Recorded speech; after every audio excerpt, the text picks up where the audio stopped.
Hello everybody, it is Electric North 2024 Game of the Year Top 10s.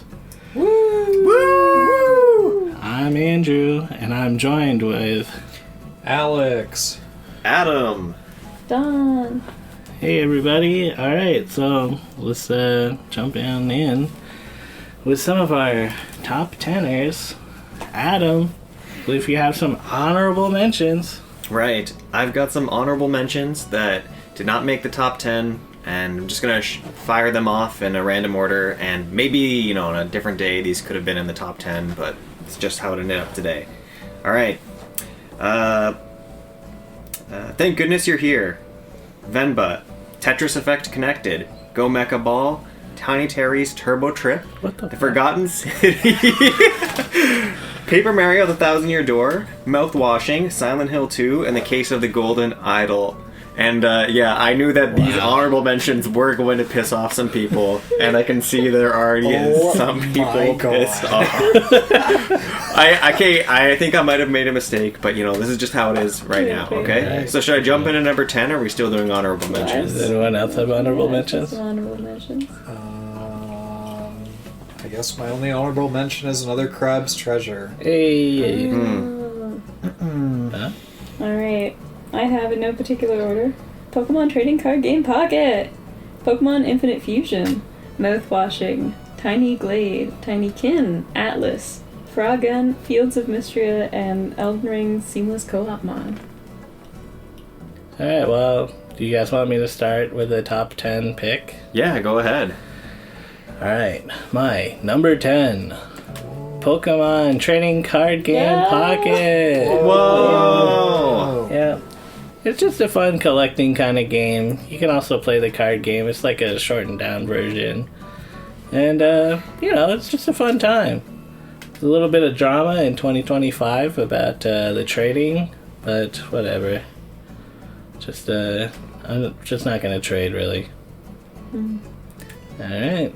Alex, number 10? Number 10 is Pepper Grinder. Oh. Woo! Fun little drilling platformer game. Had a really good time with it. Super well polished.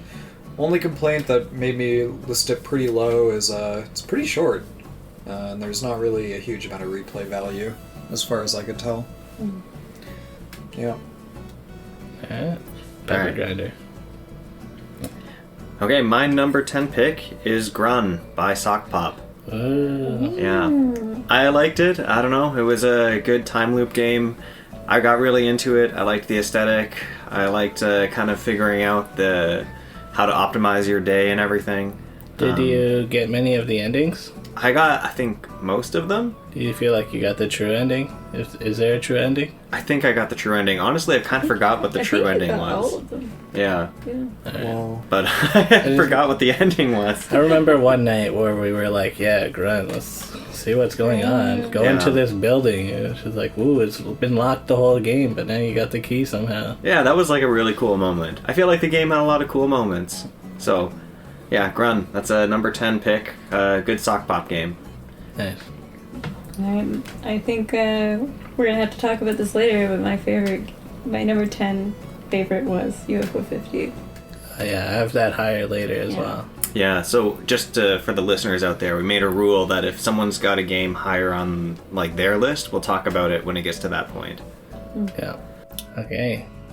Don, do you want to do your number 9 then? Alright, well my number 9 was, I'll probably also want to talk about later, Factorio. Yeah, higher on mine too. Same. yeah. Okay, so my number 9 is Chants of Sennaar. Ah! It's a 2023 game, but I played it at the beginning of 2024 because it went on sale. And it's a good game. It's like you're trying to learn the language of these different tribes as you ascend a tower. There's kind of a neat twist at the end. Sorry if that's a spoiler, but it's kind of like, whoa, everything's weird up here. Yeah, I forgot about that. We kind of played that together. Yeah. That was a good one. That was a good time. I like languages. And the languages have gimmicks that you'll find in real languages. Just a neat game. Chants of Sennaar, and that's like singing, chanting. When I first heard people talk about it, I was typing in like chants, like a coin flip chants. Oh, yeah. Sounds, sorry. Understandable mistake. Yeah. Very relatable. Alright, Alex? Alright, my number 9 is mouthwashing. Anyone else got mouthwashing? Should we talk about it later or talk now? No. Whoa. I think that's it. Damn. Alright. I mean, mouthwashing was great. It was a neat game. I thought about it afterwards. I thought about it quite a bit afterwards. It really stuck in my head. And, I think it made an impact on quite a few people, too. It, just plots, very spooky. There's, some great plot twists that are, pretty well foreshadowed. There's, some creepy moments. It's like a horror game, but not super duper horror. It's it's more like atmosphere horror than jump scare in your face kind of horror. I thought it was an effective kind of horror, and I don't know. I like the character development throughout the whole game. They mislead you in quite a few ways that I thought was kind of neat. Yeah, I like the part when you get a gun.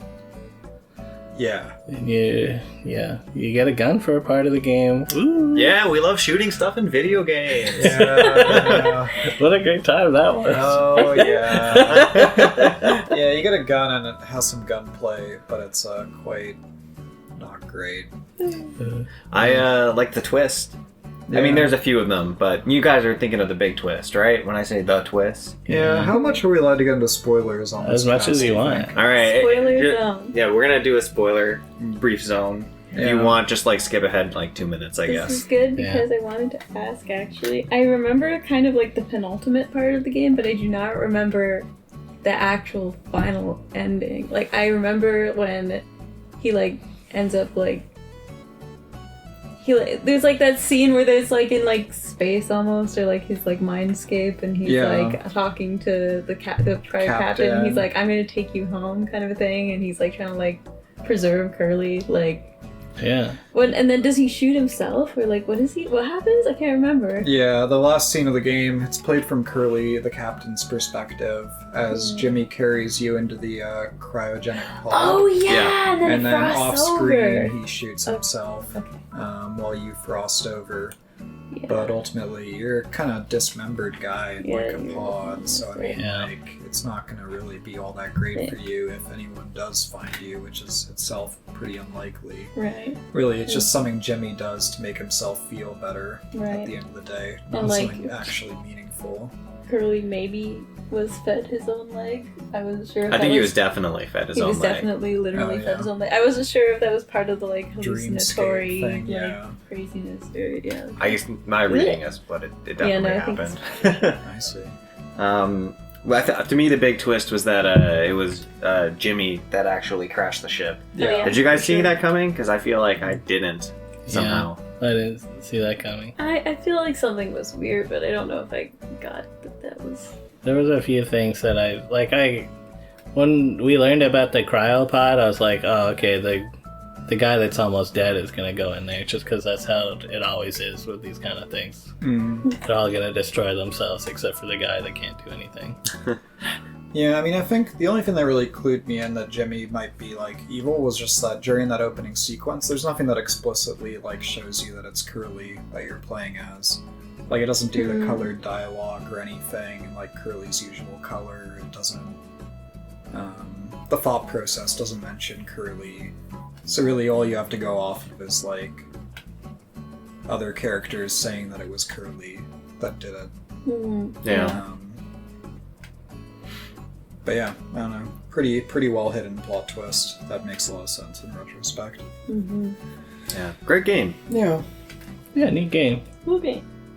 Alright, mouthwashing. Go play it.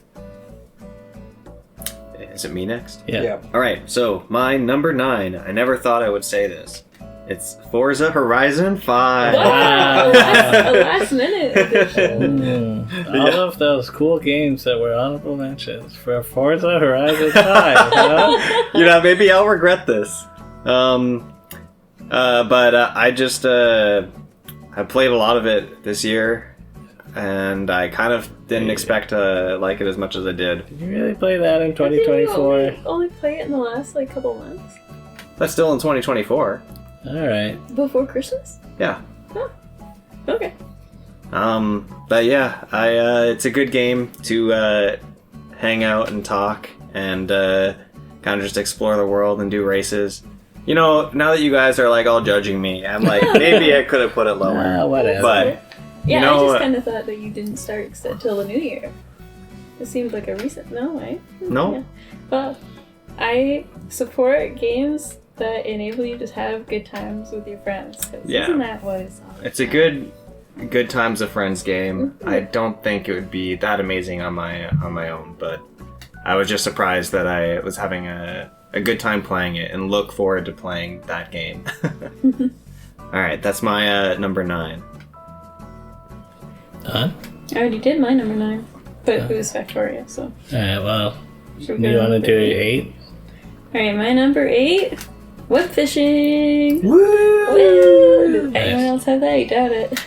I guess it was an honorable mention for me that I forgot to mention as an honorable mention. I mean, I haven't played, like, that many hours of webfishing, but I did catch all the fish and find, like, the secret rod and stuff, and I played a little bit of friends and a little bit with strangers, and it was just, like, a nice time. Yeah. And I, like, did some of the mods and stuff a little bit. And it was just fun to be a little guy and, like, run around and talk to people. And I went into, like, a server that was, like, Canadian 24/7. And I'm like... I didn't, like, make any, like, permanent friends or anything.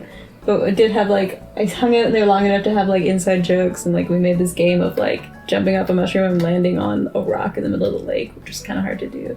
And there was like 20 people sitting on that rock, and we were like, "Rock club, rock gang!" And it was like, it was just like a fun little time. It was a cozy little time. I enjoyed it.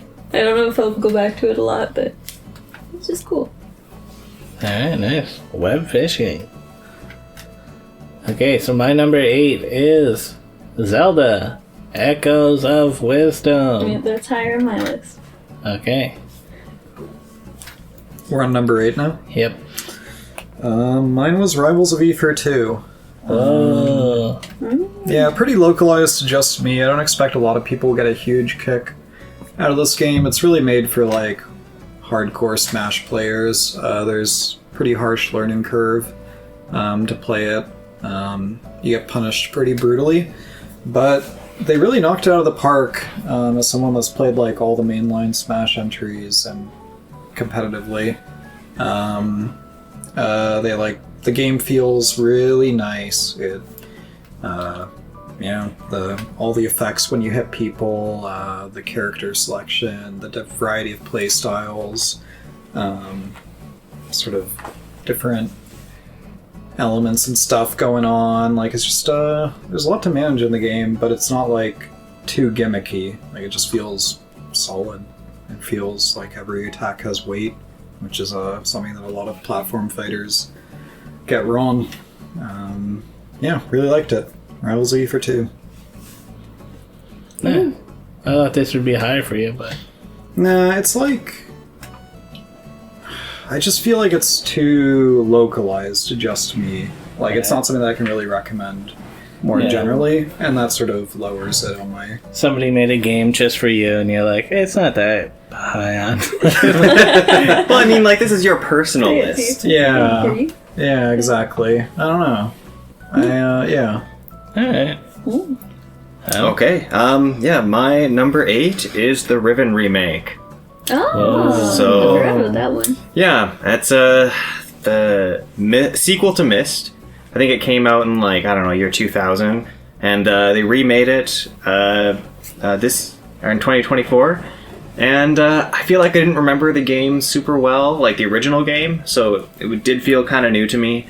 I felt like the puzzles were all fun, the world was beautiful and detailed, and it was nostalgic. And I thought it was just a good game. So, if you're into Riven, or into the Myst series, and it's been a while, I think the Riven remake's worth trying out. How do you feel it compares to the original Riven? It's been so long since I played the original Riven, and I'm not sure if I even beat the original one. Yeah. Like, I feel like I must have at some point, but there are definitely parts of the so much of it that I don't remember. But I think it's better. I think it's better than the original Riven just by being a little more streamlined and more beautiful. They translate into like a full 3D world that you can wander around now, right? Yeah, it's got like proper first-person controls and everything. Wow. So, not to say the point and click is not proper. I think it's got its own charm. Yeah. But I do think that they really made the world a lot more immersive and nice to be in. Yeah. All right, that's, I think, Dawn, you've got a number 8? Number 7? Number 7. Oh, okay. Yeah, what was her number 8 again? Webfishing. Right, yes. Yeah. Alright, number 7 was Mario Party Jamboree. Wow. This was a game that is fun because we spent a lot of time playing with our friends Daniel and Eric in Ottawa. We would do like a game night every couple of weeks, and usually we would play Mario Party. And maybe it's not exactly the game itself, but like just the hanging out that it enabled. It's like something to do. It's like a little bit of like extra drama, like while you're hanging out and talking. Yeah. And it was really fun. I feel like I gotta use this as a moment to excuse my Forza 5 pick. I think that, these are like, we're picking games that were meaningful to us in that year. Yeah. And, maybe a game that's, a little bit not perfect became meaningful through the social aspect or some other thing. Well, also I think Jamboree is good made games. They're pretty good. The Mario Party series. I feel like they've still never made the perfect Mario Party Turn game. off the motion games. I'm okay with Oh, yeah, them. they have motion games? Yeah. What a pain. Well, they're not like bad exactly, but when it feels like the motion controls are not working, it's very frustrating. I see. And that's sometimes in this room anyway. I feel like there's a lot of interference in this Mm. room that we play it in, so. I still feel like they need to make the Super Smash Bros. Ultimate of Mario Party. I feel like they were trying to, but yeah, I don't know. It's not quite there. Not enough maps? Not enough mini games, not enough maps. Not enough mini. Yeah. And then the other one that they put out just before that, we played a bunch of too, right? Mm-hmm. Mario Party Superstars? Is that Maybe what if they it is? put them both together, that would have been perfect. I see. I would have liked to have stuff to unlock. Like, There were a couple of things, a couple of the maps, but not a lot. not enough. Yeah. I don't know, maybe I just feel like there could be a better Mario Party game, but Yeah, I think Mario Party does what it does really well. Like, the purpose that it serves, I think it does, like, kind of perfectly. Like, even if it's not, like, a game that I'd be like, I'm gonna go play this on my spare time for fun on my own. I would never do that. But it's like, I am reuniting with some friends, we're hanging out and chatting, and, like, this is just a fun thing. We can kind of, like, get fake mad at each other for beating each other at mini games, and, like, it's just kind of, like, a good time. Alright, yeah, Mario Party. Okay, my number 7 is Platform 8. ooh, Oh, wow. Really? That high? Yeah, I thought it was a cool game. Well, it's a similar gimmick to Exit 8.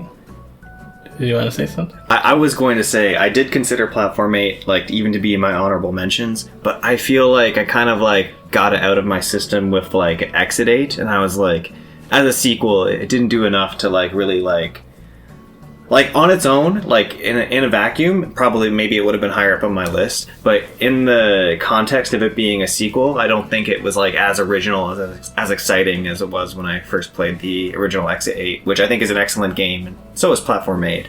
But that's just the context for me. Interesting, because I watched you play it, and I don't usually watch any like scary kind of games. And I never played Exit 8. I've only seen Platform 8, and I thought it was like okay, maybe it's because I don't get a lot of the like horror games. And it's quite short too. Yeah, I like that it's a bite-sized game. Mm-hmm. It's it's got creative stuff going on. I'm like, yeah, sometimes it's just nice to have a good contained game. That's true. Alright, Alex. Alright, number 7, maybe a controversial, like, placement. Balatro. Wow. I have it Very higher high on on my my list. I also have it higher. Yep, I guess we can talk about Balatro later then. Mm-hmm. Yeah, I don't know. Balatro. We'll get around to it. Yeah, we'll get around to it. Yeah, I understand why it's not super high, but I also understand why it would be high. I just didn't get super into it, honestly. But I also got crazy addicted to it for a few days, so it feels like it would have been wrong not to put it on my list in the first place. Yeah. Yeah. Man, what a black hole. Anyways, Balatro. We'll get around to it. All right, so are we at number 7? Number 7, yeah. And my number 7 is Crow County. Oh. Or Country? It's Crow Country. Sorry. Yeah. It's kind of like a, I don't know, isometric, like old school, like Resident Evil 1 and 2, like the PlayStation version of it, kind of like survival horror game. And I just feel like it was executed well and with some modern takes. I enjoyed the story. I enjoyed the survival horror management part of it, and the puzzles were solid. I just felt like as a package it was really solid, and I loved it. Yeah, maybe it could have been scarier. I like the spookiness of video horror games, and I feel like maybe it could have been a bit scarier, but still delivered. Cool soundtrack. Yeah. Nice. Are we moving on to number 6 here? I believe so. This is where I feel like my ordering got like I don't know. These are all like, so very close for me for here on out. Right? I mean, like 5 and up for me. I'm like, you could kind of shuffle these, and I'd feel fine. Yeah, I'm getting to that point here. Okay, so I picked Okami-den. This is a DS game that I've been playing on my 3DS.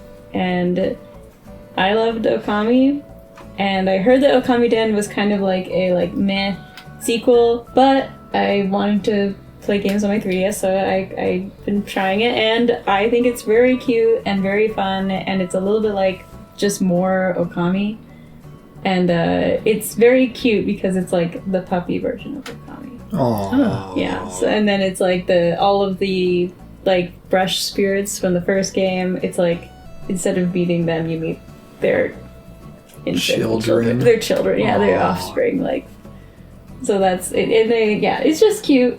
I'm not actually done it, but I'm like happy enough with it that I'm gonna put it on my list. I bet the painting feels really good with like the stylus, right? Yeah, for sure. In fact, I'm surprised that there's not like more of it, since it's like such a great use platform case. For it. Yeah. But I feel like maybe they will as I get further into the game. Like I'm not done, but there's not that much brush going. I mean, aside from like in combat, it's like handy to just be able to very quickly like press that like shoulder button and like draw the slash, and it like takes like no time at all. So that's nice. Huh. Where do you think does it even come up short to the original Okami, or is it just kind of? I think maybe in like scale and like in that way, like I think it is like a smaller game. I'm very excited that there's actually going to be like a full-fledged sequel of Okami coming announced at this Game Awards. That was good. Yeah. Nice. Yeah. Alright, so we're on 6, right? Yes. Okay. So. My number 6 is Dragon's Dogma 2. What? Yeah, I know, we're gonna have to talk about this later, right, guys? Yeah. I want to play it more. Does anyone else have this on their list? I have a feeling no. No, yeah, sorry. None of us played it. Yeah. It's a pretty neat game. In some ways, not better than the original, but in other ways, it is. I mean, I was a little bit disappointed with the change in the job role system. At least I haven't found a way where you can like kind of multi-class or like combine the classes. Oh, really? Damn. Like in the first game.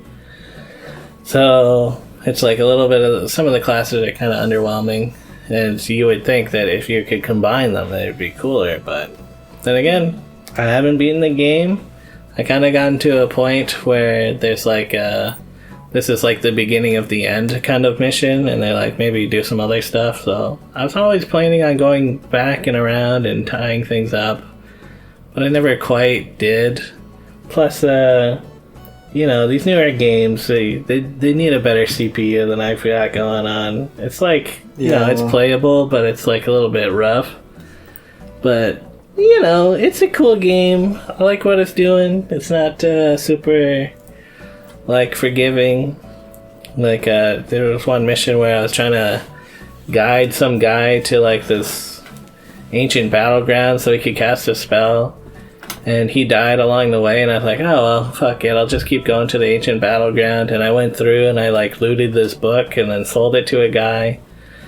And then, like, that mission never got cleared, so I had to, like, find a way to revive the guy. And then he went, and then he's like, the book is gone. We fucking needed this book. And I was like, oh, my God. And I had to, like, go to, like, this waterfall cave where there was an extra book, and then bring that back. And then he's like, oh, now I can do the spell. Oh my god.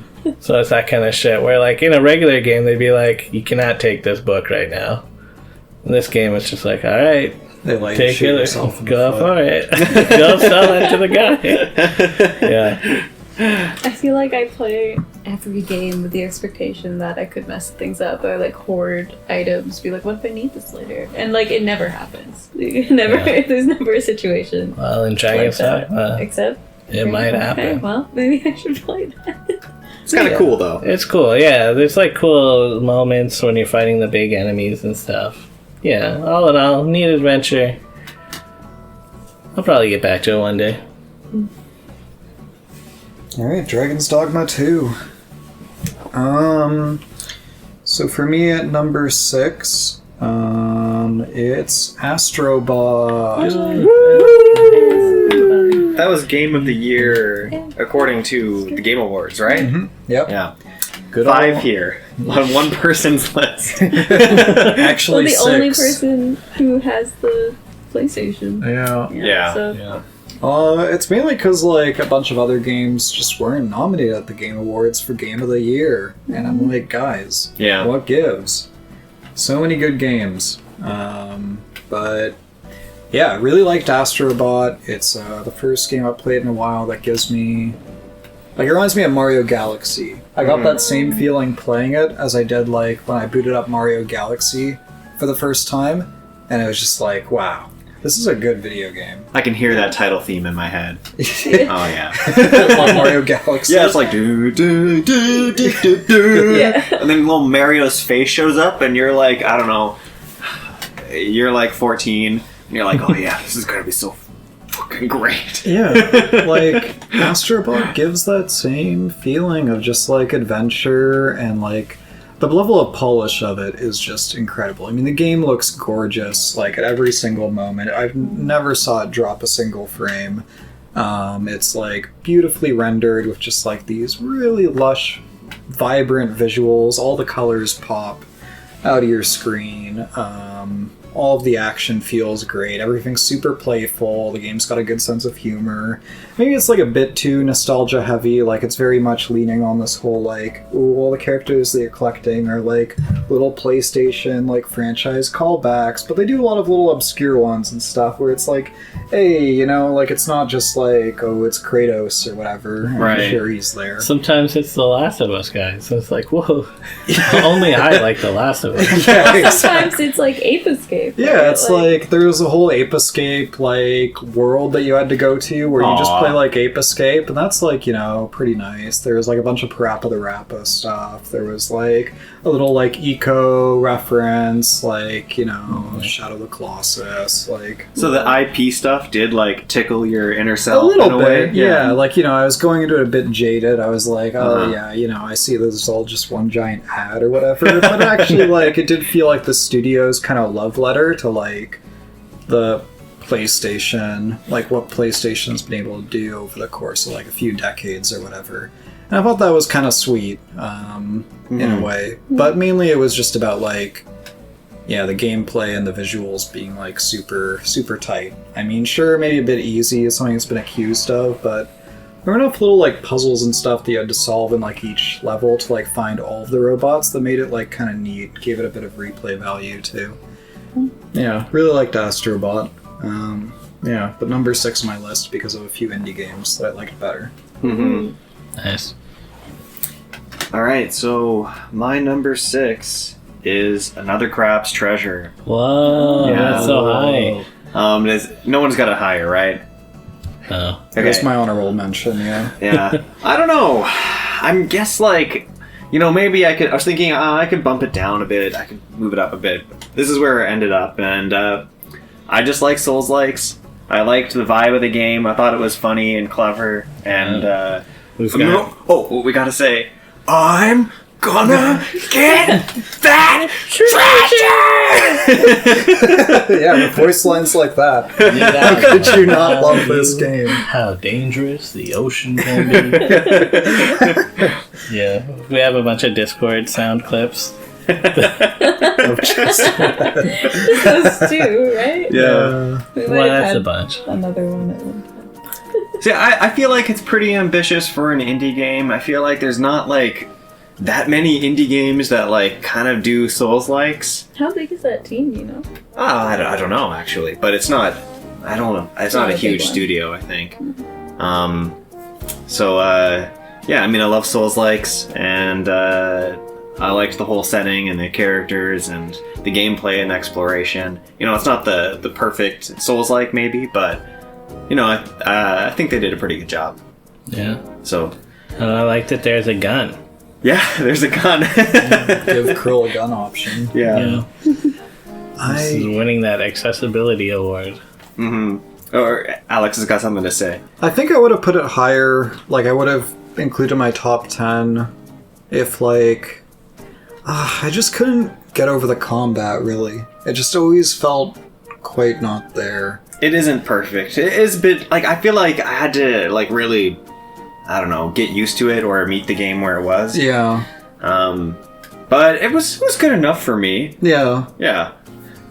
Yeah, that makes sense. Yeah, I really liked it, though. It had some really cool scenes and, like, settings, especially towards the end of the game. Mm-hmm. I like the end game, actually, quite a bit. Even Yeah. though I know that's maybe some people... Like, how did you feel about the... The underground? Yeah, or, like, the dark section? Yeah. I don't know. I think at that point I was kind of a little bit invested in the story, and I think I was a little bit annoyed that the pacing really slowed down. Oh, I see. I thought that was going to be kind of like, you know, a brief section, but it turned out to be this whole, like, dungeon thing. And, you know, I just, I was actually like, I want to see what happens next.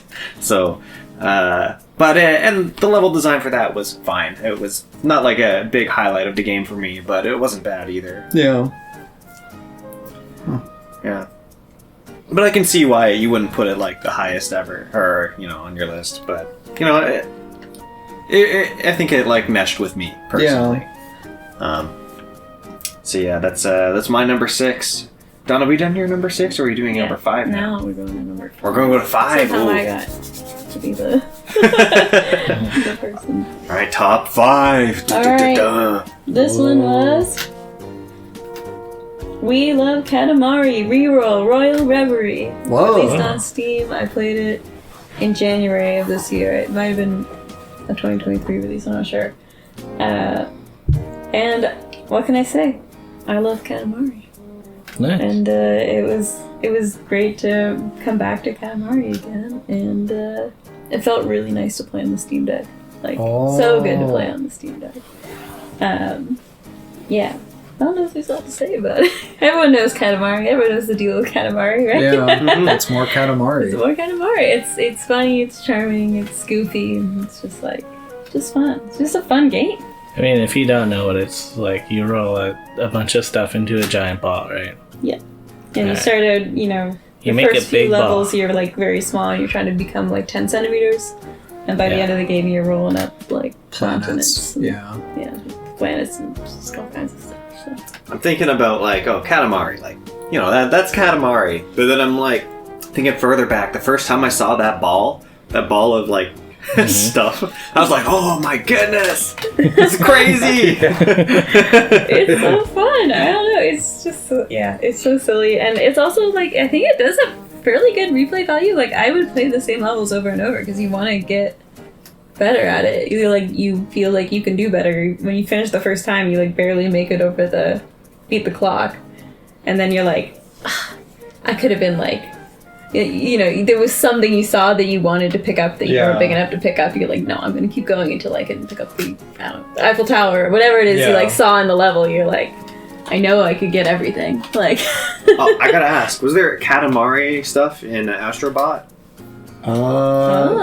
There might have been. I don't remember. I feel like it was a PlayStation first. I think so. So like maybe it'd be in there, but was Okami in the Astrobot?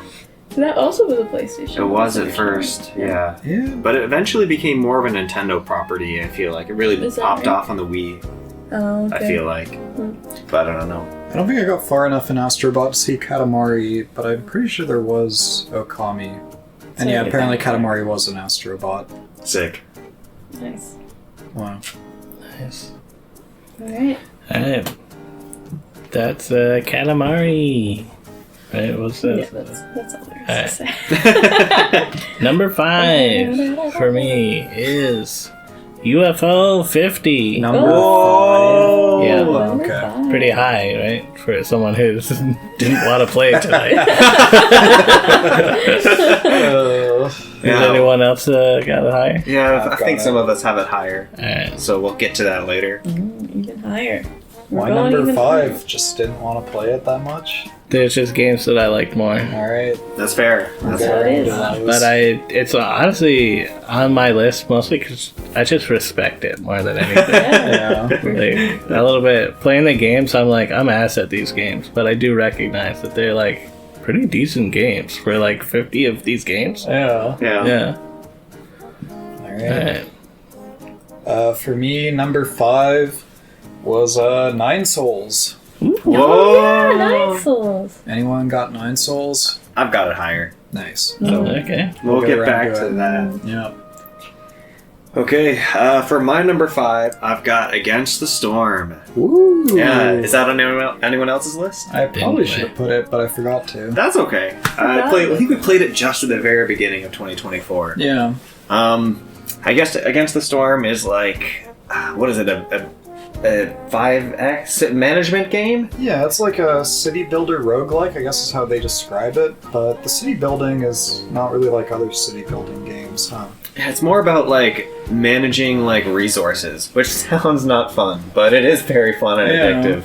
I got really into it when you showed me that game, Yeah. and I think eventually I kind of like burned myself out on it. Like I didn't want to go that much deeper into the systems. I feel like it was set up to be played for like 100 hours, and I feel like I did like 50, and I was like, that was enough for me.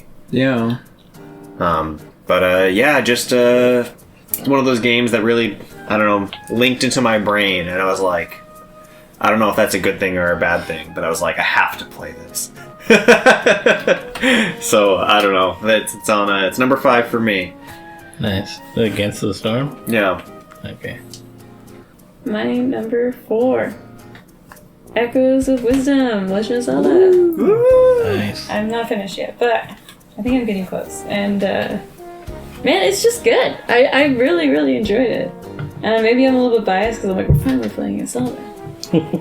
Finally. But, it's, yeah, I don't know. It's just like one of those ones where when I'm playing it, I'm like, I don't want to put it down, you know? Yeah. I really respect the boldness of the design to like being like, you can spawn anything. Yeah. I like that it kind of brings the spirit of like Breath of the Wild into the 2D Zeldas, where it's like they just want to let you mess around.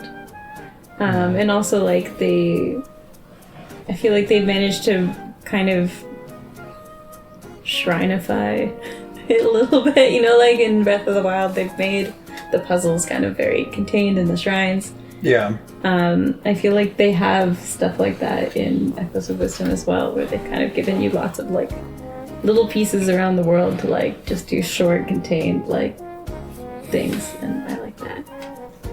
I still need to play it. It also feels fun when you like. It's just fun to like get a new Echo that you feel is like, this is gonna be a little bit broken, and like usually it turns out it's not that broken actually, but it does feel like good. Like very early in the game I found like a hidden cave, and it had like a pretty good enemy in it that I didn't encounter again for like a long time, but I was able to get that Echo kind of like early, or at least, you know, it felt like I was getting it early, and I was like, oh yeah, this is great. Haha. So that lets you like use that enemy against a bunch of other. Yeah, so like if you find an Echo, you can add it to your repertoire of like summons. Kind of. I see. Yeah. Yeah, it's nice how free the game is, in that in a lot of the top-down Zeldas, you'll have like impassable walls, like between the desert and forested area. But in this one, just stack up some crates and trampolines, and you just jump on some trees, and you're just walking over the border between these two biomes. Yeah, I love that. It's interesting that it's like an open world 2 Zelda kind of like. Yeah. It's nice. It's honestly what I wished Link's Awakening was going to be when I played it for the first time on the Switch. I was kind of disappointed with how linear it felt. Yeah. It's just literally like a direct port, right? Kind of, or like a direct, what do you call it? Remake? Yeah, just a direct remake. But I kind of assumed the older Zeldas were a little more maybe loose in their design. Like the original Zelda was super loose. Yeah.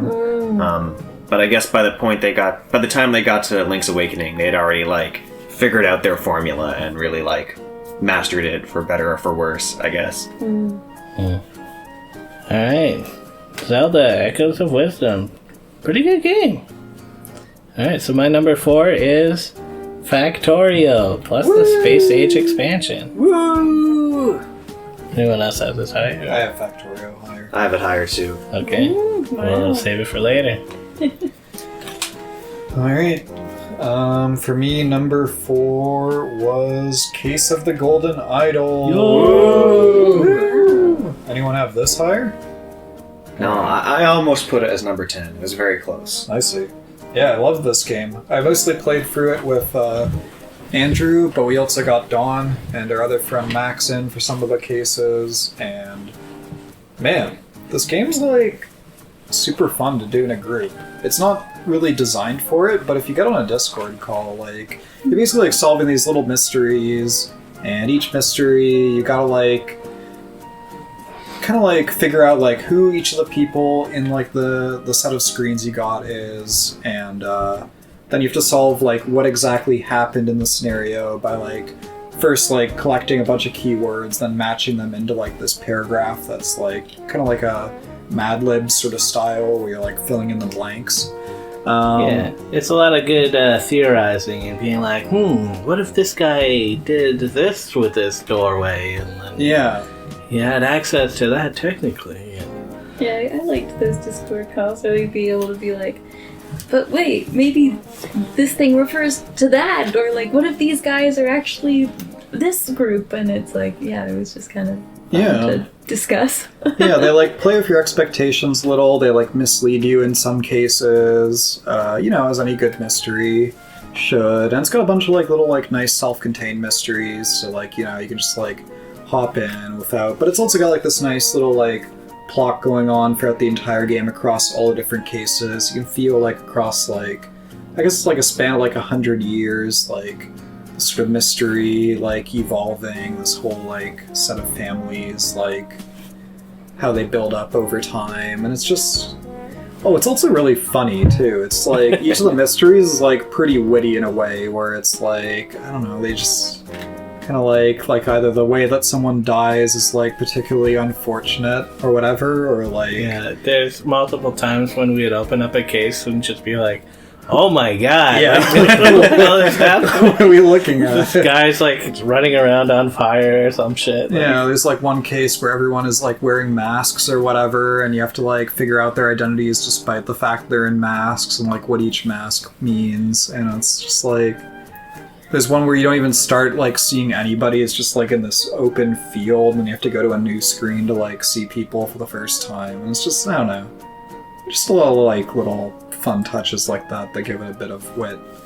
Yeah, I also loved it. I felt like it was I never played that much of Return of the Obra Dinn, but I felt like it was like a more approachable version of that game in like both like the game mechanics and the story in a way. Yeah. I feel like the story for Case of the Golden Isle really got rolling in a good way. I don't know, you guys didn't beat it yet, right? No, we haven't. Yeah, we're 2 cases away from the end. I feel like the second last case is I like that part of the story. I see. We're gonna have to go for it. Yeah. Did you finish playing it with Amy? Yeah, Amy and I played it together, all kind of in one entire day. We just played the entire thing. During the Christmas break? Yeah, during the Christmas break. And that was fun. It was fun going through the mystery. I think it is a good multiplayer game, because you kind of share ideas and you play the figure it whole out. game in one day? Oh, yeah, the whole thing in one day. Yeah. Maybe 2 days, actually. Oh, okay. But it felt like one continuous long play session. It really sucked us in. And yeah, it's I don't know what else. It's just funny. Yeah, it's super funny. Yeah. And there's a sequel out this year. Is there? 2024, yeah. Yeah, We got that to sequel's look out forward now. We gotta play it once we're done with Case the Golden Idol. Yeah, that'd be a good thing. We can all play the sequel together. Yeah, that'll be fun. On Discord. Alright, but yeah, Case the Golden Idol, my number 4. Alright. Okay, my number 4 is Balatro. Woo! I Yeah. have this higher. Yeah, you have it hired? Okay, alright. So we'll let it go for now. Alright. I know no one else has got this on their list. Rogue is my number 3. Wow. And I've been meaning to play more of it. I still have it like on my bookmarks bar at Firefox, and I'm like always wanting to play it, but I'm like I haven't touched it for a little while. It's just like, you know, Pokemon games, mainline Pokemon games, have become a little bit hard to swallow as a 32-year-old adult.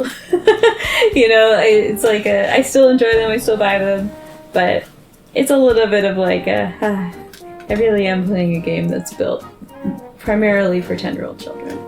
But there's still elements of it that you like, and there's still elements of it that are really nostalgic. And like the creature designs are fun, and like the battle system is just a little bit repetitive. We've been playing these games for, 25 years now? Yeah. So, Rogue, I felt like was so refreshing. It's just battles, but it's like, they mix up the formula in a way that's just like, enough. And they make it a roguelike, obviously in the title. And the runs are like, they feel really satisfying, like the stakes feel like they're in the right place. There is like, I guess it's like a roguelite if there's progression between runs, is that right? So as you like catch new Pokemon, they're added to the list of Pokemon that you can choose to start the run with. So, and also you can gradually unlock different movesets or different abilities, and it kind of like makes you more familiar with the like more subtle mechanics of the games, and it makes those more subtle mechanics more important than they are in the real Pokemon franchise. So like there's some really fun synergies that you can find, and like I ended up like getting this like shiny Chatot in a run, which is not a Pokemon that I would normally use in a regular Pokemon game, but it had like they adjust like the abilities it can get, and I ended up being really overpowered, and I was like just like having this great time like going through these runs with this Chatot and just like getting like to level like 200 or something. It was like, I think I eventually beat the classic mode, quote unquote, with that like random Chatot. So that was like, wow. I don't know, it's just like it's hard to describe if you haven't played it, but I played it a lot and it was really fun. It also seemed quite difficult. It is, it's hard, and like once you beat that classic mode, then you go into endless mode, which is even harder, like, but by then you've kind of sort of got a little bit more of a repertoire to like start your run with.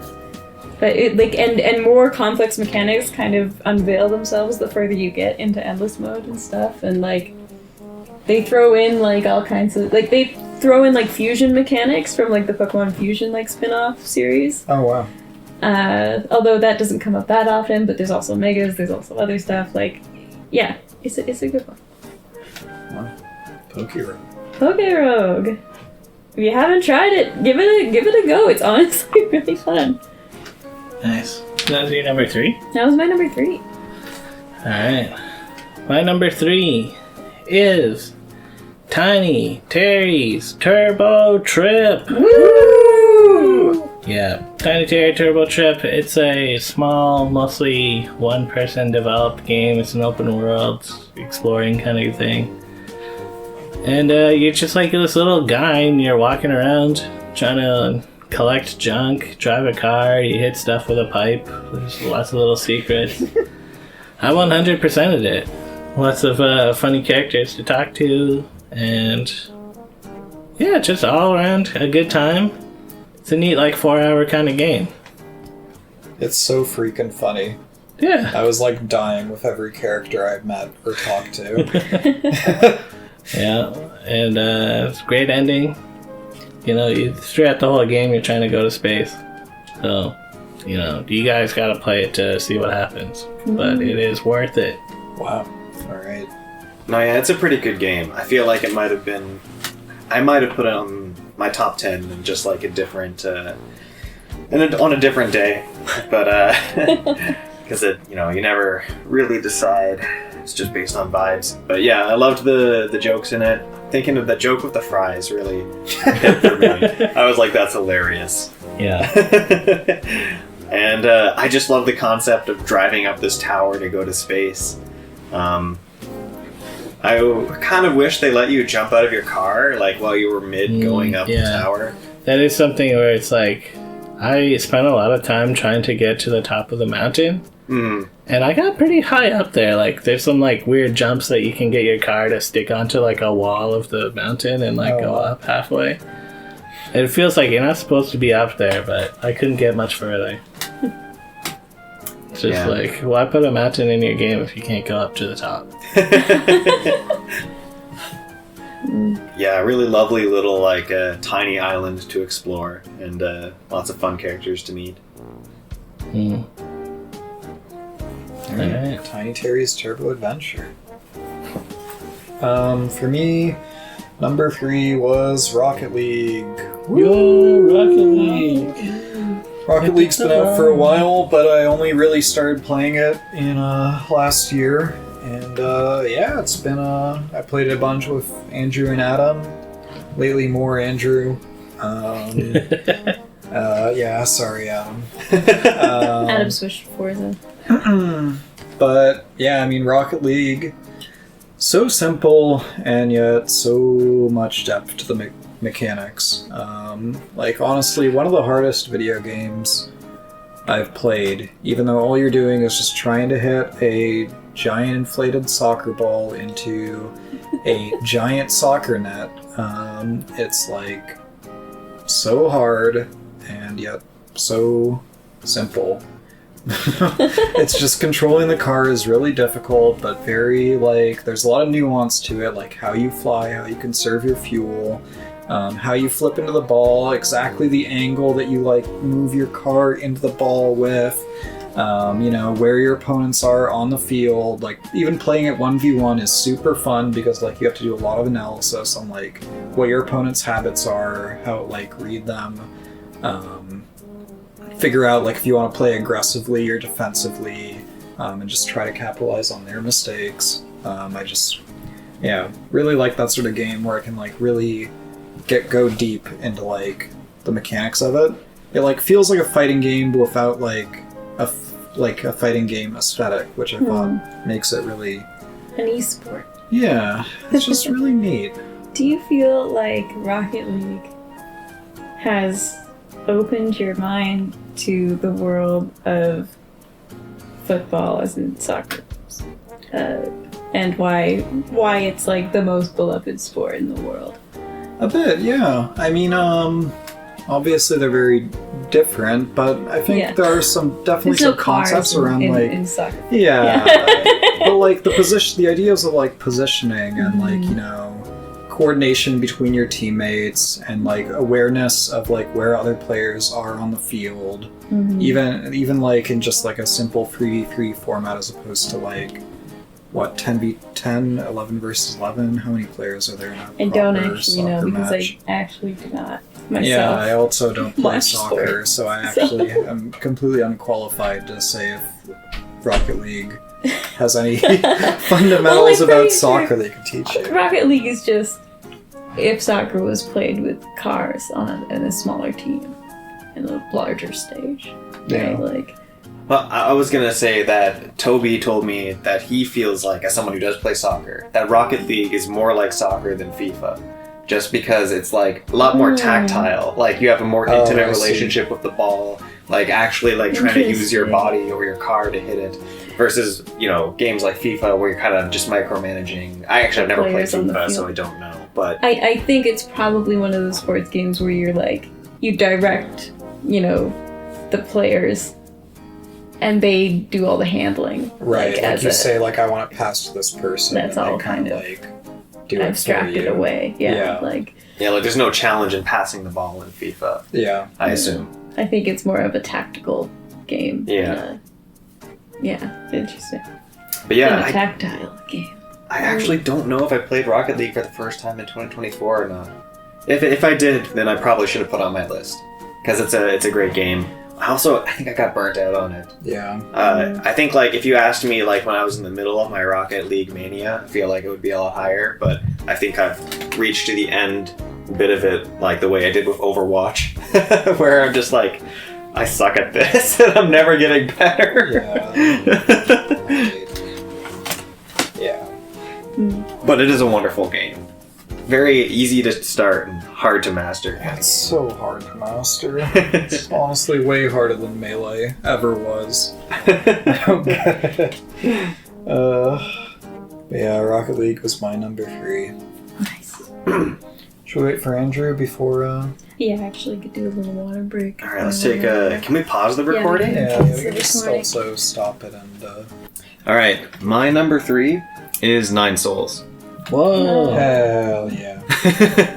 It's not higher for anyone else, I assume. Alright. Nice. So, talk about it. Alex, what did you put it at again? Number 5? Number 5. Okay. What did you think? It's not number 3 material for you? Honestly, all my top 5 are like pretty interchangeable. I love them all for different reasons. I guess top 6. Astrobot was also really good. Yeah, 9 Souls, man, what a tight game. Yeah. The combat feels excellent. I mean, it's super punishing at first. At first I was like, this is way too difficult. Like, this is just way too difficult to play. I'm like not having a great time because I'm just dying all the time. Once the combat like clicked, like it's just you're just flowing around the stage. You're like destroying enemies super quickly. The boss battles are neat. The atmosphere is neat. The graphics are gorgeous. I mean, the art just looks beautiful. It's got like super, I don't know, just like all the colors, all the.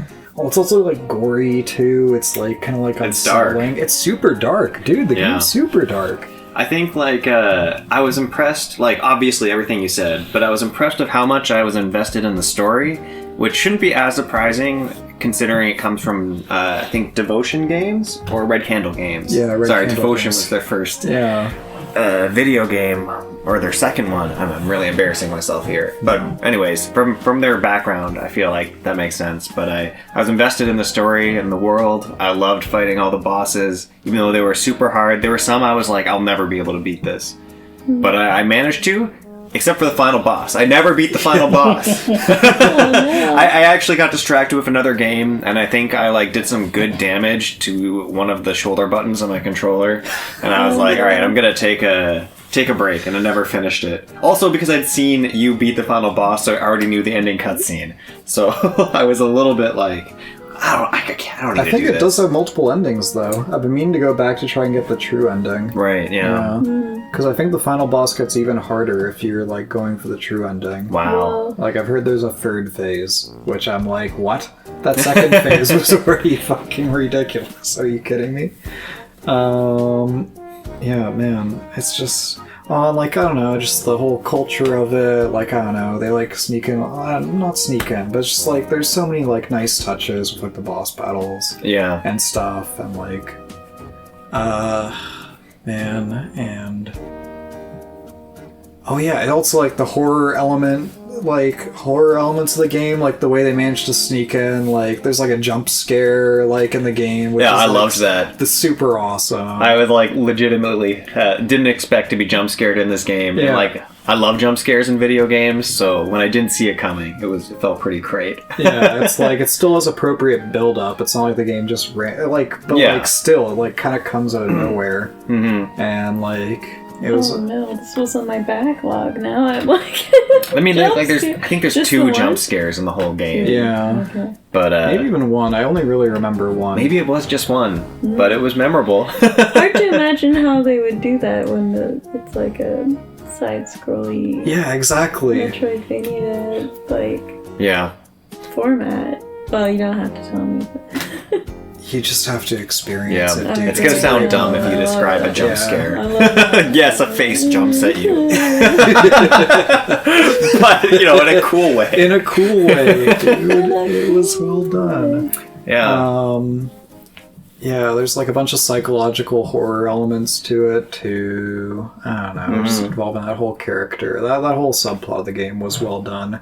Bunch of brains in a jar and stuff. Yeah, and a lot of like these, like kind of hinting at these stories, and then you're like, is it going to be this? Is it going to be this? And then there's like kind this of mystery to unravel. putting it together. I think that was good. I think like going into it, I remember reading from someone saying that the exploration wasn't as good as like games like Hollow Knight, which is my favorite in the genre. So I went in with lower expectations, and with that, I think I had my expectations exceeded. Which is good. Yeah. Because I was actually happy with the amount of exploration and secrets and stuff to find in the game. Yeah, it feels linear at first, but then you like wander around. There's actually like quite a few like hidden collectibles and like little side. I mean, there was enough that there's like this whole true ending that you kind of have to unlock by like doing a bunch of side quests and stuff. And I think you told me early on in the game that like I had the option to face the first 3 areas in any order, even though it doesn't seem obvious. Yeah. And I was glad that I found that out, because it made it a little more fun when I was getting stuck on that first boss, which seems easy in hindsight, but at the time it seemed like insurmountable. Yeah. Sounds like a Dark Souls, in the spirit of Dark Souls for sure, to have a first encounter that feels insurmountable, and then you learn.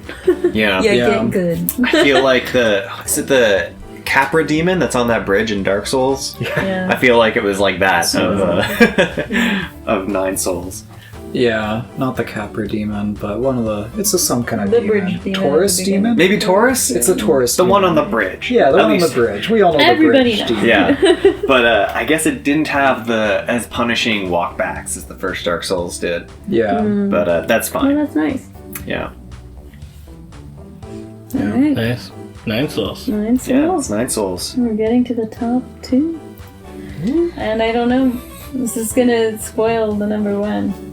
But my number 2 is Balatro. Woo! And has anyone got it higher than number 2? I have it higher. Wow! Damn. All right, well, we'll put off the Balatro talk. Does anyone else have it at number 2? Or have we already mentioned Balatro? No, mine was 4. Okay. Yeah. Oh yeah, you're right. It's like 7 or something. Yeah. So my number 2 is Helldivers 2. Whoa! A game, it seems like you all tried a little bit and were like, I don't like this. But I loved it. I mean, a lot of people loved it. Like, it was a Yeah. big game this year. It's been a good game to play with my Xbox crew, or I'll just play it alone and just like queue up with random people. And since it's all just, you're shooting the aliens together, it's like, there's no drama usually. Just go around blasting aliens, customizing your loadouts, and just like doing cool stuff, throwing these like cool orbital stratagem missile things from outer space, big blasts, big bugs. And there's like the whole meta narrative thing where like they would patch the game to add like flying enemies, and then like they've got their in-game propaganda being like there's no flying enemies. I kind of love that. The poison that we asked you to spread did not mutate the bugs. And then eventually they're like, alright, they're flying enemies, but it wasn't us that like mutated them. So it's just like, here's a new gun, guys, new gun. I respect the Helldivers 2 like universe, like and the like their approach to the story and like the tongue-in-cheekness of it, and I feel like I don't really play any shooters other than Fortnite. I never have. But given that it's like a PvE, I'm like, maybe I would like to do it, because it's like probably not as toxic as PvP shooters. Yeah. Yeah. And, there's the whole, like, it's trying to be like a satire on, like, fascism of, like, oh, yeah, humans are the superior race. We must bring freedom to the galaxy kind of thing. Yeah. But on the one hand, on the other hand, I'm like, yeah, Super Earth, we're all united, guys. Humanity's united, yay! So it's just like kind of nice instead of how we are now, not united. I mean, like, are they actually united on like, Super Earth? It feels like there are. Maybe radio America just broadcasts. killed everyone else. Yeah, I feel like there's. Everyone's united. Everyone is equal on Super Earth, and it's actually a great time, guys. See, okay. Or so they That's a tell you. Helldiver, alright. Yeah, I'll never forget that first moment we booted up and like went onto that beach with the robots, and we were like just shouting at each other over Discord. It was pure hell. Yeah, As we got annihilated. yeah. Some of the missions where it's just like survive here for like 15 minutes, and like the robots are dropping nonstop, and there's just missiles and shit everywhere. You like ragdoll and go flying down a hill, and then you'll still be alive somehow. And your guy's just like injects himself in the neck with a syringe. He's like, "Not today," and then you just keep blasting shit. Yeah, and I've been surprised, like, the game's had long legs for, like, quite a few of my friends' groups. Like, I'll just get Discord pings from, like that I don't respond to, being like, to, like, Helldivers groups or whatever, being like, yo, let's do a Helldivers session. Drank the Super Kool-Aid. Yeah. I found it a bit repetitive, personally, but I guess, like, the meta narrative and, like, the way they introduce new enemies helps, like, keep it a bit fresh. I mean, there's been a few new objectives, but when you boil it down, it is always just like go over here and like interact with a computer, or like pick up a thing, or like turn a knob. Yeah. So I get that, but it is like if you find enjoyment in it's just the basic shooting the guys, then like the objectives are just kind of like, yeah, that's just what you got to do to end the mission. That makes sense. Seems like another one of those good social games. Yeah. Alright, Helldivers 2. Pretty goated game. Also, it wasn't a full price game when it came out, which is like, I respect that, guys. Not everything needs to be like as expensive as it could possibly be. Yeah, I forgot it wasn't full price. Yeah, what was the... I think it was like $40 in America and like $50 in Canada.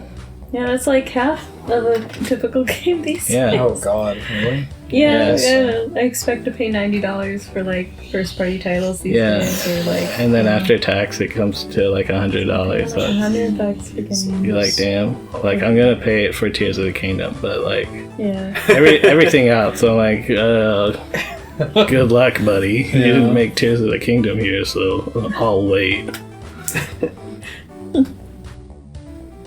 Both Helldivers 2, they did make Tears of the Kingdom. Well, they made half of it Tears of the Half of Tears of the Kingdom. So I will pay. Alright. Hey. That's fair. Alright, number 2 for me is Factorio plus the DLC. Alright. Nice. Also my number 2. Okay, I Is was it gonna time we say, talk is about that- Factorio? It's the time. I Time to think. talk about Alright, Victoria. time to talk about Factorio. My number 9. Yeah, man, Factorio. It's kind of like, it's pretty old school. I guess so, yeah. I guess it's like you don't... I didn't even think about that, but it's like, you know, got Roller Coaster Tycoon. Yeah, Yeah, I was gonna say the exactly. same esque thing. graphics and like kind of the vibe. I like, Somehow, yeah, the roller coaster like tycoon vibe, even though it's really not a similar game. Like, No. really. Yeah, I don't know. Well, what do you mean by old school? I don't know, maybe it's the fact that it's like, it feels like a proper point and click game where it's like, I don't know, it like gives you so many little like nice tools, like it's almost like a productivity tool for itself at times, where like all the little shortcuts and all the like little like key bindings you can do and stuff, like customizing your own hotbar and stuff, and like you know, all sorts of little like control and shift like clicks and whatnot to do like nice little convenient shorthands, and like, you know, selecting a bunch of stuff, copy pasting it or whatever. Like when you unlock drones, like you unlock. Truly a game for people who love keyboard shortcuts, Yeah, and which includes me. then there's like, man, just the complex. It also, it runs super smooth. Like even when you get to like really large, like bases, and like even especially in the expansion when it expands to multiple planets, it like still like manages everything. How did they do that? Because there's so many objects being moved physically around the game on multiple maps simultaneously, and like millions of things going around. You know, like. I mean, it must be insane. Like they probably like really optimized it like crazy. I got from reading one of their dev blogs. I think they're doing some time slicing in a smart ways, where they distribute work over multiple frames. Like I think they said that the drones, although they move smoothly, they only get updated like once every like 10 frames or something. So they've like split rendering versus like game logic Yeah. in like a way where they can do game logic like across multiple frames, or like not every frame. Yeah. But like still keep the game rendering. I think so. I mean, that's from the one devlog I read, that's the impression I got for that particular feature. I mean, I don't know how they simulate the millions of objects that are on every conveyor belt. Yeah. It's pretty amazing. Also, like, the level of detail in the art is so crazy. Like, I spend so much of my time in the game, like, zoomed out as fully, like, to the maximum amount you're allowed to zoom out.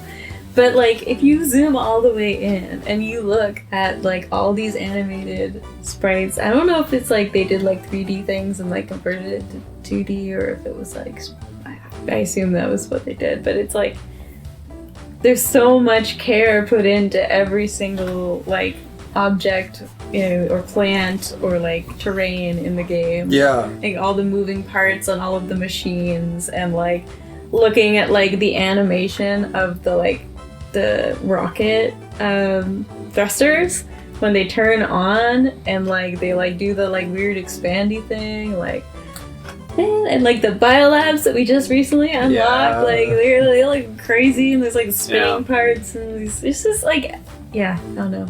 I feel like it's a great multiplayer game. Well, maybe not a perfect multiplayer game, because as we discovered, we don't talk when we play Factorio. Yeah. We just play Factorio. Too deeply. But it's nice to be playing something together. That's always a plus.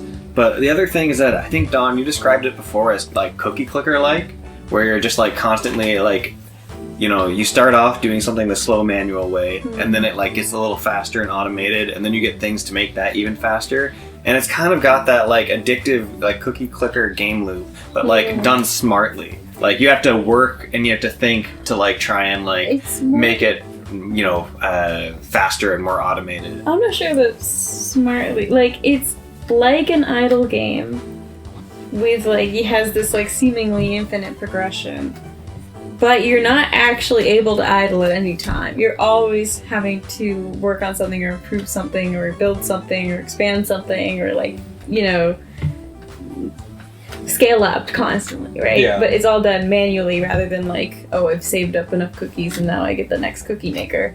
It's like, all right, like now I can manufacture this, which means I need to like be mining more of this, which is, you know, like all this, like, it's so, it feels like work, which is why it was lower on my list. It's really addictive, but again, like, I went on there to play with all of you guys, because you guys were all playing it, and I was like, I guess I'm gonna play it.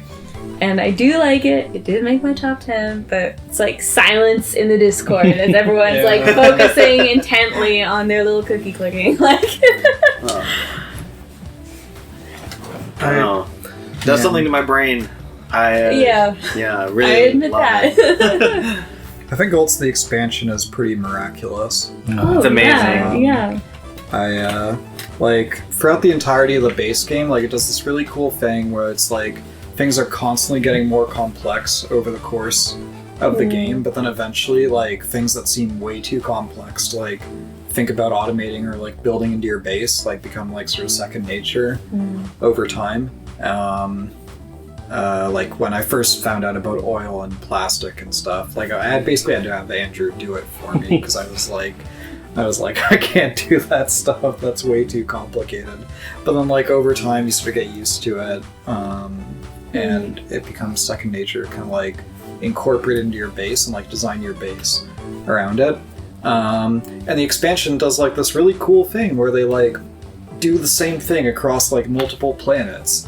It's like when you first find out that you have to like bring back like all of these like potions from like each of the individual planets to like your main base, it's like there's no way. Like, Science. Yeah. facts. like we have to like make like a platform that can like transport that stuff and like, you know, do it in an efficient way that like we can still keep researching. Like there's just no way that's happening. Yeah, the like, first time we had to build whatsoever. a space platform that we actually had like a thruster on it, it was like, Yeah, even just like getting a thruster on it, like in the first place, that like could do a one-way trip is like super complex in its own way, and then like I was intimidated by the complexity, yeah, and especially since I started playing later than everyone else.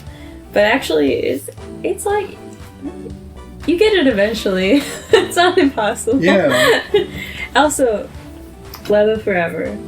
That was Yeah. like my moment where Factorio really clicked for me. Was like going to a place where I was actually at the same level of knowledge as everyone else, and then being like, all right, actually, I'm gonna figure this out.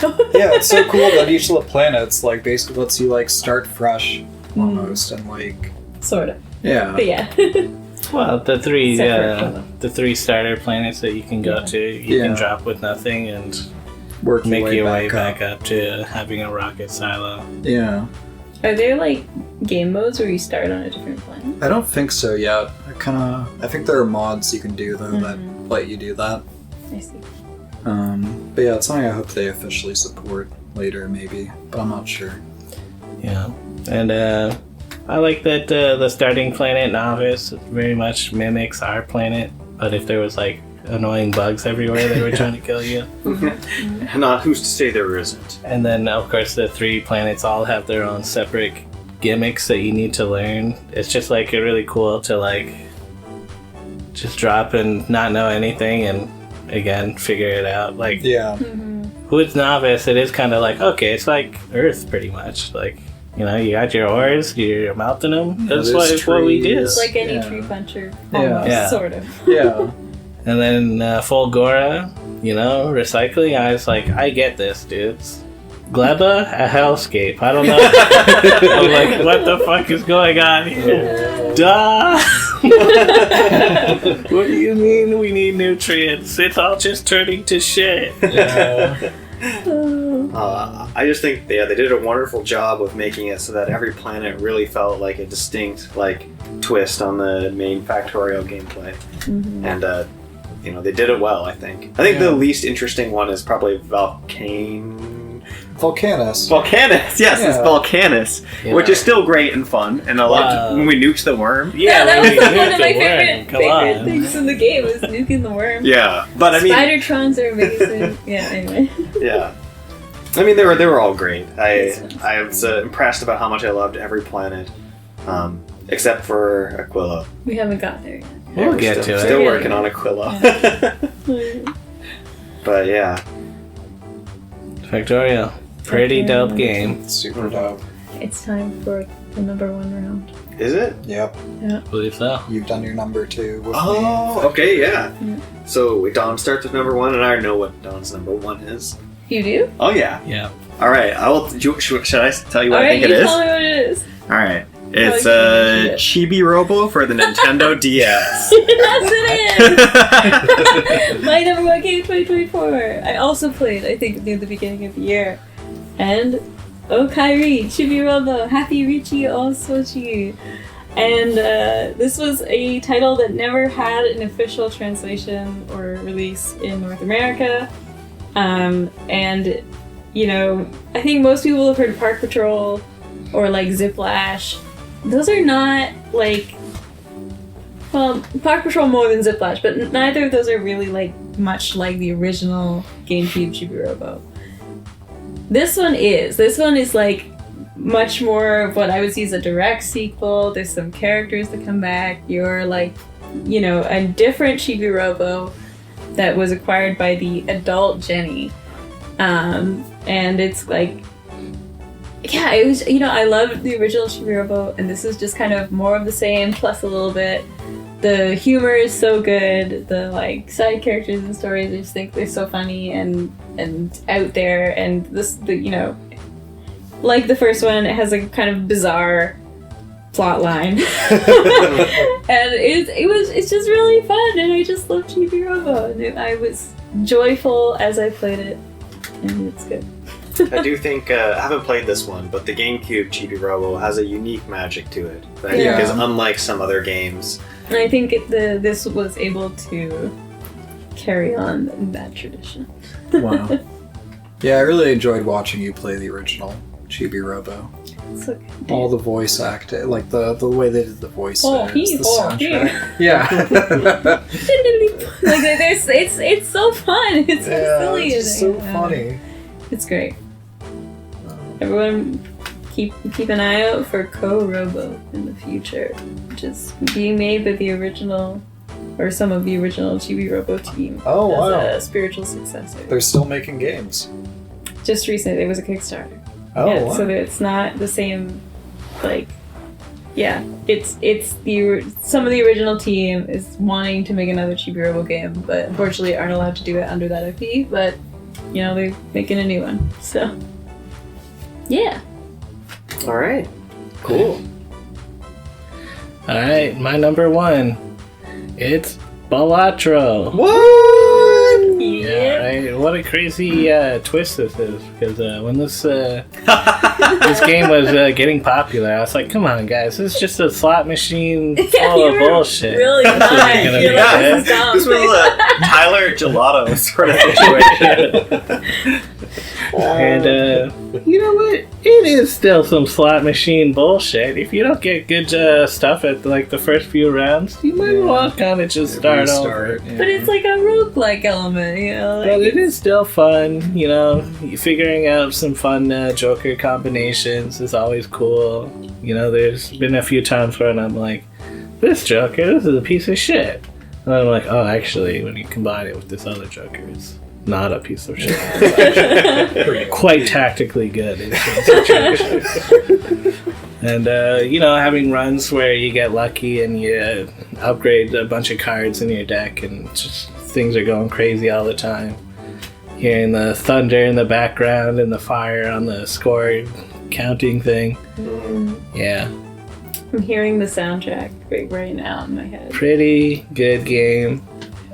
And you know, like, I guess, like, I feel like the graphics and music are also awesome. Yeah. I think, like, it seems, like, less special now, but when I first saw those holographic cards, I was like, It whoa. looks so good. They made them, like, really appealing looking. Even, like, what they chose to do, like, with the background, like, it's not, like, there's kind of, like, I would say almost like a minimalist, like, thing they have going on here, but it just works so well, like, and there's one track, like, Yeah. and it's so good, and it never gets annoying. Like, that's not easy to do, right? Like, Yeah, that's a good point. I didn't realize it was just one song.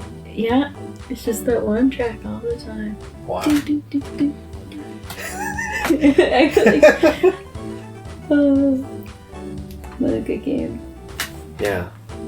I don't know if I have more to say right now. Like, it's been a while since I've been, like, in the, like, Balatro, like, space. headspace. I want to play more of it. I bought it a second time to play on mobile, but I haven't actually, because now I'm, like, checking Pokemon Pocket all the time. I haven't actually been playing it on mobile. You know, like 3 months ago, I would have been like, this is the kind of game that you're going to be playing for years. And I still kind of feel like that, although I am a little bit more like, I can play some other things now, but I'll come back every now and do a run or two. It's like, what if Solitaire was good? Whoa, hot take. Remember Windows XP Solitaire? You would open it up, like, more often than you might think that you would. Yeah, it's just because it was built in to Yeah, the thing. I don't know. just Like, there. what if that was actually really good? Yeah, missed opportunity by Microsoft not to upgrade Solitaire to have Balatro style visuals and They should have game feel. done it via and built Balatro into Windows 11. You know, Balatro needs that thing where like the cards would arc and bounce around the screen. Oh, yeah, that'd be fun. Oh man, that was Well, the you best know- part of Solitaire. Yeah. The guy's still developing it. He's not done, I don't think. And I think there's a content update coming in 2025, the Very current year. exciting. Alright, hopefully it's better than like Dave the Diver skin for some of the cards. Just like, okay, I get it. You know, you're a successful indie and you're getting the crossover. So you got the Shovel Knight card and the Stardew Valley card, like everyone else did. You guys, you're no fun. You're lying. This was great. It definitely didn't make me want to go play the game more. I've already played it to death. It's cute. It's fun.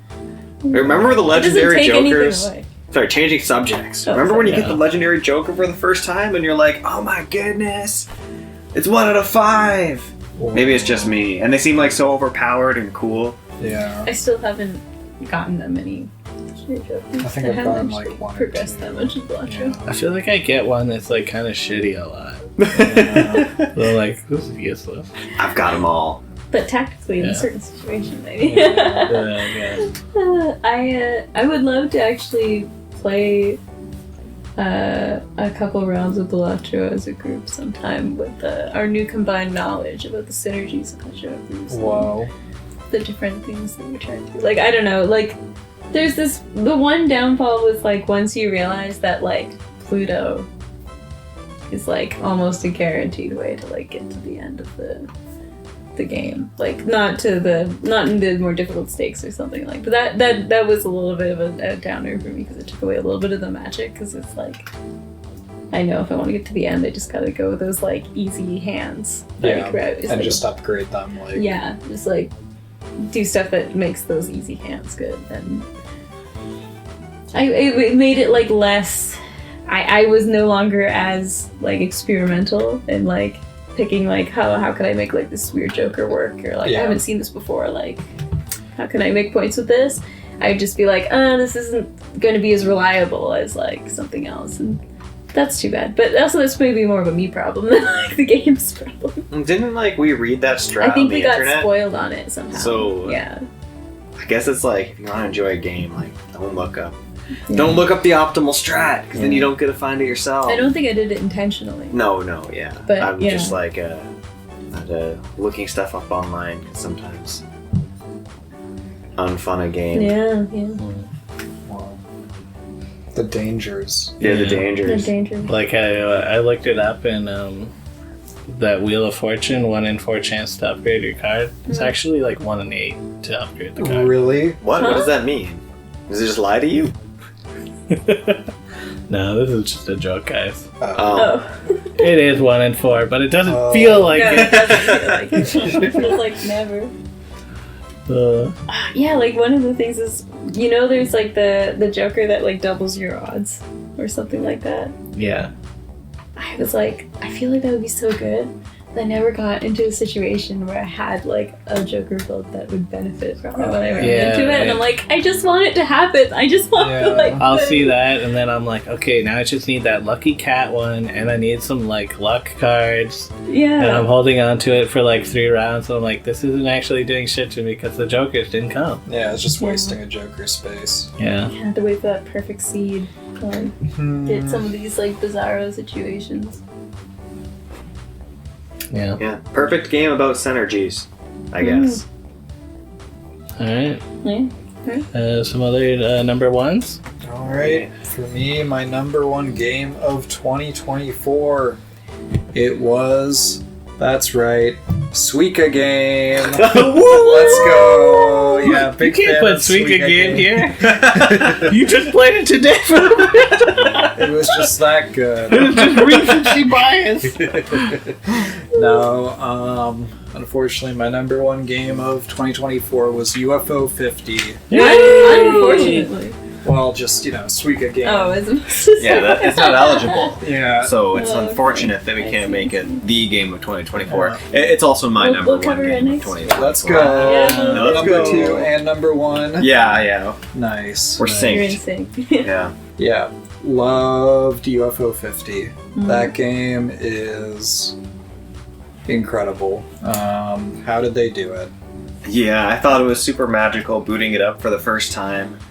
All those, I don't know, maybe it's just me with like, it hits like, the graphics and the music and everything just hits just right. It's like nostalgic. The games are challenging and interesting. And I like, not all of them are like perfect games, but like I kind of respect the whole thing like so much. Yeah. What they did there. They like really stick to the gimmick. Like some of those early games would have been better if there was like music, but that's a part of it. It's like, they weren't good at making games yet, so there's no music. Well, it's also interesting because I might be wrong on this, but I think that this collection is nostalgic about an era that mostly was before our time, or certainly was before I was in like my first console was like the GameCube, my first handheld was the Game Boy Color. So it was like I don't think many of us played. Well, though that being said, there were some like DOS games that I like played on like family members' computers, like Pharaoh's Tomb, like has kind of like a little bit of a Barbata feeling, or like Commander Keen, like, kind of has, like, a little bit of, like, DNA in some of those, right? Like, yeah, I grew up playing a lot of NES games and DOS and Amiga games and stuff. Were they, like, consoles that belonged to older siblings and stuff like that? Or maybe. Did you? I think I was also just a spoiled kid that got a lot of video games. And when did the NES release? I guess it was in the 80s, right? Yeah, so that's why I'm like... Yeah, I think... I thought it was before us, but you grew up playing it. Yeah. I forgot how I got it. But I got it. Nice. Because I played the heck out of it. And yeah, I mean, like, their whole thing they went for was having, like... They wanted to give you that feeling of, like, going over to a friend's house and, like... You know, you have this whole library of games they've got for, like, this console... of like for this random retro console, and you just play them together, and they really knocked it out of the park. I mean, it's just like so many of them are like evocative of like feelings I got from old NES games that I played, like Kid Icarus, or like there was this one of like a bunch of ninjas running around. It's like a top-down sort of shooter sort of thing, or like Snake, or like or like even like Flash games or whatever that I played. But they also, like, it's not like they're just like one-for-one copies in any way. There's no game in there that's like, you can definitely feel like the influence, but they like found a way to like take some other mechanic from like a modern game and like mix it in there to make it more interesting. And let's not gloss over, there's 50 of them. Yeah, there's 50 of them. Like, they repeat this magic trick over and over and over again. There's still some games in that collection that I like have not played at all. And a lot of them have like a lot of depth to them. Like there are some games in there that are like you could be into it for like just a single game. That would be like worth it. Yeah, like Barbata. So this was my number 10, which seems kind of low, honestly. But I have not actually played that much UFO 50 on my own. I've played Barbata. I've cherried Barbata. It was the first one I did. I was obsessed with it. And I played some Ninpeck with Adam. But other than that, I've mostly watched other people play. And that has also been really fun and enjoyable. It's fun to like sit on a couch and watch people play the UFO 50 games, like go through and like, I don't know, it's just like, it's good spectator games. Yeah, they're like cool aesthetically. They've got catchy music in a bunch of them, except for the ones that have no music at all for no reason. Well, and I just appreciate that there's like half of them are couch co-op. Yeah. You know, like there's not that much couch co-op going around these days. Yeah, and there's so much couch co-op in that game. Yeah. I love that.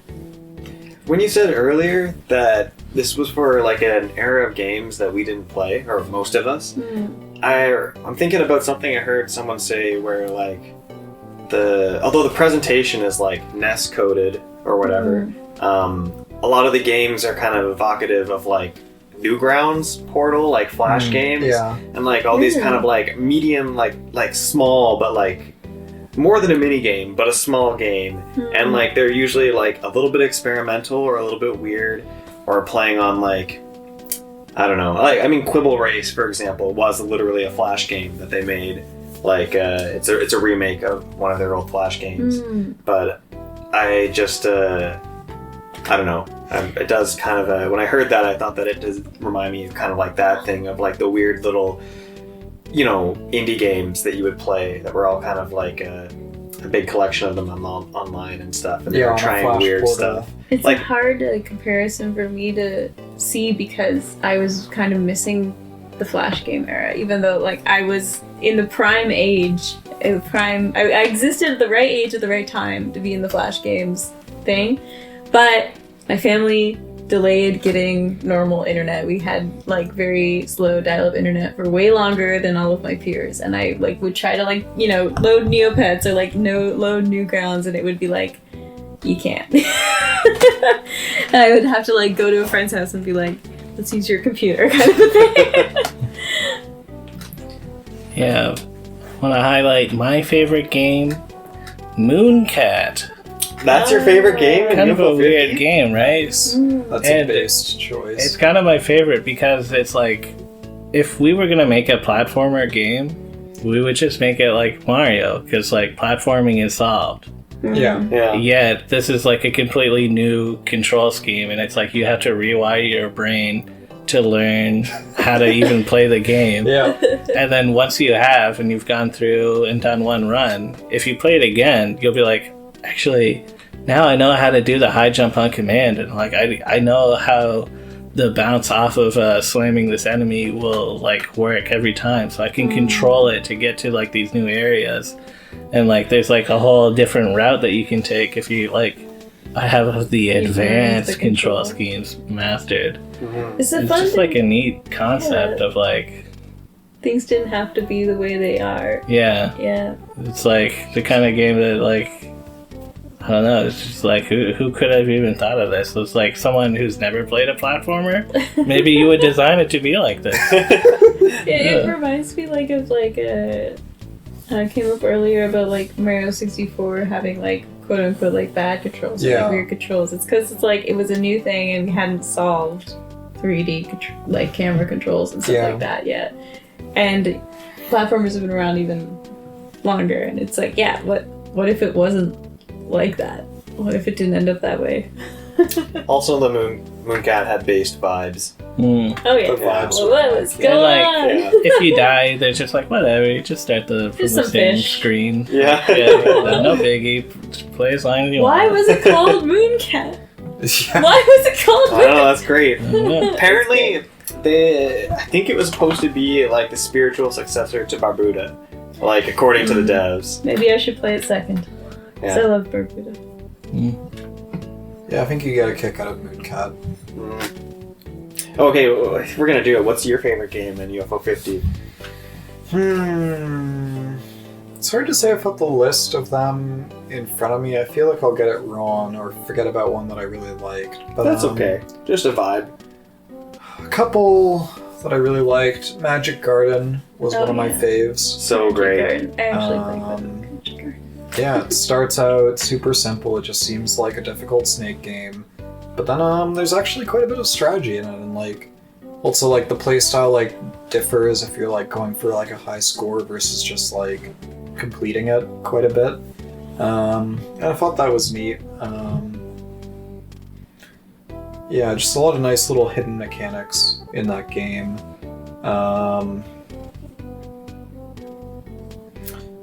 Star Waspier was also really good. Really well done, I thought. It's very much an Alex game. Very difficult though, for sure. I've got to say, it's probably the hardest game in the collection. Yeah, in it's my opinion. probably one of the hardest ones there. Although I find the strategy ones a lot harder because I'm dumb. Man. Yeah, I don't know. What was your favorite game in the collection? I feel like I'm parroting like what I've heard online when I say Party House. oh But yeah. I feel like it's just a really nice, like, strategy, like, deck builder game. It's actually a deck builder game in disguise. And I feel like saying that, though, like, doesn't do justice to, like, the breadth of amazing experiences inside UFO 50. Like, there's games that really capture, like, a better sense of adventure. But, yeah, I don't know, one of them that comes to mind is Party House. The other one I- I'm forgetting that we played was Max and Mini. Oh, yeah, Like, that one. had Oh, a surprising like yeah. reveal of depth. Like, Yeah. When you find out you can shrink to the microscopic level. Ah, Amazing. what? Yeah. Yeah. Max and Minnie was another amazing one. I don't know if I'd put it as my favorite, No. but definitely top 5. And it. So, Go on. we also played like somebody's like magic hat one. What was that? Oh, Alphazar's hat. Yeah, we did a lot of that and Nimpec. Yeah. I liked the good co-op games. Mm-hmm. Yeah. I think Alphazar's hat didn't have like the depth of some of the other games in the collection, but I really liked it. I thought it was like pretty It's entertaining. charming. It's charming. It's a solid Yeah. action shooter. It's very accessible. Did you know in the second stage of Alphazar's hat, they reused the theme song from Magic Garden? What? And when you make the connection, you're like, oh my god, I'm back in the Magic Garden! That was fun to see how they reused assets from the game, like in a kind of a sneaky way. You're like hours into the Western themed JRPG, like that they put a whole JRPG in there. That's crazy. Yeah. I think it's good, but it's also not perfect. But Grimstone? Yeah, Grimstone. It's great. I think reminds me of that like even a very like bare bones simple JRPG has a certain magic and charm to it, and the mechanics are compelling even in their like most rudimentary form. And Dom, we know what your favorite game in UFO 50 was, right? Yeah. I already talked about it, didn't I? Yeah. Another cool one, Pilot Quest. Oh yeah, Pilot Quest. Mm-hmm. Yeah. The one it like combines 2 modern games of the cookie clicker auto game and the extraction shooter of like going into the wild zone and you need to get back with your loot or you lose it all. Yeah. Extraction shooter idle game. Yeah. An interesting combo, but It worked really well. Yeah. Actually, I feel like the having the idle stuff like really added a sense of stakes to like your extraction runs, because you need to use resources to make a run in the first place. So and once you know it's there, it's like you could jump into a different game and like play that until you get pissed off and then go back to Pilot Quest and like the shit has advanced and you buy some more stuff. Good. Yeah. And also Pilot Quest probably felt like the most like a Zelda game almost, a little bit. It was a cool overworld to explore, I thought. Yeah. Did anyone, going back to Barbara, did anyone else finish? I got somewhat close, but I never finished it. No, you golded it on my save file, and I'm like, I'll never touch it now. You guys, you gotta finish. You gotta. Maybe it just seems so slow and boring. It kind of is. Maybe it's a little bit of a game that is it requires patience. It requires patience, but I feel like it has a good payoff. All right. I can't enjoy it because it's been spoiled for me. I already know the optimal route and I'm sorry. hidden passages and stuff. I wrecked it, Brian. Is That's okay. Is part of the fun like figuring out the optimal route and stuff? Yes, and like you really like the first like 90% of the game. I feel like is exploration. Yeah. And like It's basically the outer wilds of the collection. Kinda. Then the last like 10% is like you put the pieces together and then you're like, oh, and then it's one of those games where then you have the information you need. So if your run gets wrecked, it doesn't matter as much. Yeah. So like it doesn't feel as frustrating anymore if you remember that it's like you're just exploring and you're gonna die. Like you like, and then you get to that part where you have all the pieces you need, and then it's just like trying to execute it. And for me, like the cherry was like, I mean, I had to do a lot of runs to get the cherry, but it was like I know exactly what I want to do. And so it was just kind of like going in and like doing a few more attempts and like trying to like get that perfect execution. But I don't think it's that bad to gold it even. It's just the cherry was kind of like beating your head against the wall. I don't know. Alright. You just have to be like, just gonna look over there and I'll probably die. And you do that enough times, you're like, wait! Yeah, I've got it. Blast moments are really good. Alright, guys. So is that the podcast? Does anyone have final words? I think that's it. I Good think we year in did it video all. games. Yeah, good year for gaming. Yeah. Yeah. I mean, there's also a bunch of other games that we didn't really play much. Like, everyone's talking about 1,000 Times Resist Yeah. and Metaphor. Uh-huh. You know, these huge RPGs and You can't Final play 'em all. Fantasies. You Yeah. can't play them all. I'm sure they'll be on my 2025 list. Yeah. Indiana Jones. Yeah. What was it, Stalker 2? Soccer 2. I mean, I tried. But the PC is like, no. Yeah. Make games ugly again. Yeah. Need Unreal Tomb Engine Raiders 0. 2017 looked good enough, guys. Whatever we're doing, it's not needed. Yeah. I mean, it's not entirely fair. Square Enix probably spent like millions making that. So, Yeah. yeah. Mm, Yeah. Good gaming. What a podcast. All right.